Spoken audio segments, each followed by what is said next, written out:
Muireann Devaney, your thoughts after first ever county championship at senior level for Glencar Manorhamilton? Yeah, look, definitely it's a win like no other. All the underage titles and everything up to this has literally, well, everything means something, but today is just the happiest day we've had in the club for nearly a long 3 years of hurt and heartbreak, and we're finally here, so we're absolutely delighted. It's kind of an obvious question, but how does it compare to the last 2 years? Like, how much does the agony of the last 2 years help you when you're facing into a game like today? Look, the agony has drove us on, and I don't think only for those losses we would have pushed on so much today. If we were coming in here with no losses or just winning championships out of nowhere, we wouldn't know what it felt like to lose. And look, today is the day we have lived and breathed for the last 3 years. St. Joseph's knocked us out for the last 3 years in a row. 2 weeks ago we got the lift we needed, we went out, we had a solid performance and we bet them, so look, we're absolutely over the moon.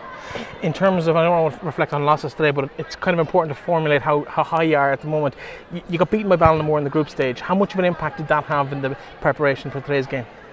Yeah, look, maybe we got a bit complacent in the round game against Ballinamore. Probably went up thinking they were only up from intermediate and took them as a bit of an intermediate team, but look, we got a rude awakening that day. They took us off our high step, and look, I think we showed today that we have had heartbreak and we've learned from it.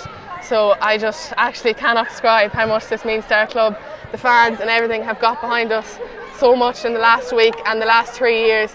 They've nearly felt the hurt more than we have these 3 years, and taking down those signs for the last couple of years when we've lost is a hurt like no other. And I know Ballinamore will feel the same. They'll come back next year and they'll be just like us. They'll feel every single bit of pain when they step out in the pitch next year. So I wish them the very best of luck, and they're a cracking team, and fair play to them, up from intermediate, and they showed exactly what they're able for. So, on a personal note, of course, you've got your own commitments with Sligo Rovers in the Women's National Under-17 League.